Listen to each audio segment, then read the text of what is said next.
KNN 임을 바꿨습니다. 부산을 대표하는 문화예술기관인 부산문화회관이 처음으로 시립예술단 출신 인사를 새 대표로 맞았습니다. 오늘은 국악지휘봉을 내려놓고 문화예술기관의 경영자로 변신한 이정필 부산문화회관 대표 모셨습니다. 어서 오십시오. 네, 반갑습니다. 네, 얼마 전에 취임을 하셨는데 부산문화회관하고 원래부터 인연이 있다고 좀 들었습니다. 네, 그렇습니다. 그간 한 20여 년간 국곡립예술단에서 예술감독이나 지휘자로 이제 활동을 하다가 우선 이렇게 대표로 취임을 하게 돼서 매우 기쁘기도 하지만 사실은 또 업계가 무겁기도 합니다. 부산문화회관하고의 인연은 88년도에 부산문화회관이 개관할 때 시립예술단의 연주자로서 이제 활동을 했기 때문에 첫 인연이 있었고요. 그 이후에 또 시립국악관현악단에 수석 지휘자로 이제 재직을 해서 오랜 시간 이제 인연이 있습니다. 그렇기 때문에 누구보다도 아마 시립예술단이 내 여러 가지 상황이나 그다음에 또 국공립예술단체가 향후 가고자 하는 뭐 방향을 너무나 잘 알고 있고요. 특히 또 문화회관은 2017년도 이제 출범 초기에부터 함께한 직원들이 많기 때문에 아무래도 좀 대표로서 소통하는데 많은 좀 좋은 점이 있지 않을까 이렇게 생각을 하고요. 또 그간 지역사회에서 오랜 시간 동안 또 현장예술관에서 활동해온 그런 경력이 아무래도 좀 재단 운영이나 경영 전반에 좀 많은 도움이 되지 않을까 예, 그렇게 생각을 하고 있습니다. 네. 친정집으로 이제 돌아왔다 이렇게 보면 될 것 같은데요. 그동안 이제 대표 자리에 공백이 좀 길었던 만큼 풀어나갈 과제도 좀 많을 것 같습니다.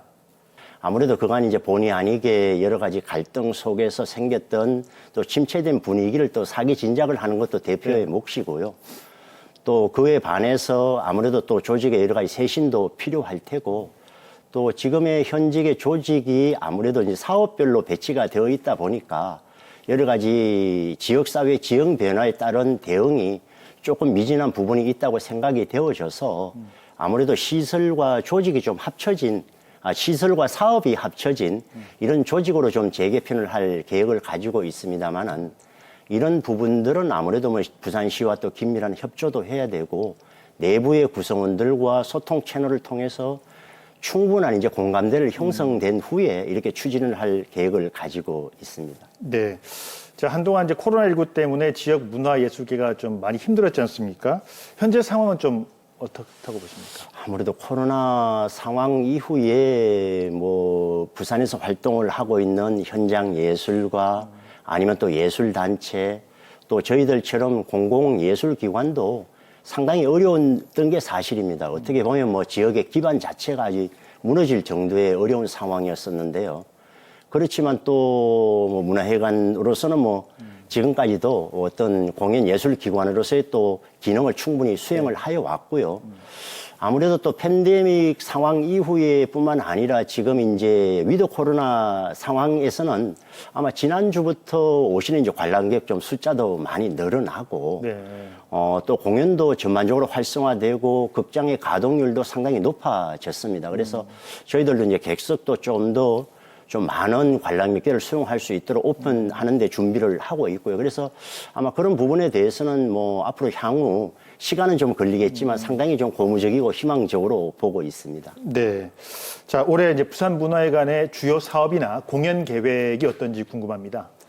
네, 특히 이제 문화회관은 시립예술단을 한 7개 단체를 위탁 운영하고 있는데요. 무엇보다도 올해 이제 교향악단이 60주년을 맞고 있습니다. 그리고 합창단은 50주년이고 그러니까 상당히 역사가 깊은 예술단이라고 할 수가 있겠죠. 그래서 특히 교향악단은 이제 얼마 전에 4월 8일 날 서울 예술의 전당에서 있던 이제 교향악 축제를 아주 성황리에 또 잘 마치고 이렇게 왔고요. 또 60주년 기념 공연이 부산에서도 준비되어 있지만 11월 달에 서울의 롯데 아트홀에서 또 축하 공연도 이제 준비되어 있고요. 특히 부산 시립합창단은 뭐 50주년을 맞이하여 여러 프로그램들 중에서도 특히 이제 역대 지휘자분들을 한 무대에 모셔서 하는 4인 4색의 이제 합창 축제가 좀 대표적이라고 할 수 있고요. 또 올해 같은 경우에는 코로나 상황 이후에 시민 여러분들께서 문화회관 홈페이지에 이렇게 공연 일정을 보시면 아마 다양한 프로그램의 어떤 선택의 폭도 넓어지지 않을까 이렇게 생각하고 있습니다. 네. 자, 2024년 또는 2025년이 되면은 부산 오페라 하우스도 생기고 또 부산 국제 아트 센터도 생기지 않습니까? 이제 이 두 기관에 대해서 시민들의 이제 기대가 큰 편인데 네.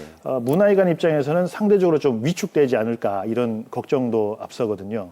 뭐 시민 사회에서 아무래도 그런 좀 우려가 있는 부분을 잘 알고 있습니다. 하지만 또 문화회관이 개관이 뭐 한 33주년 정도 되고요.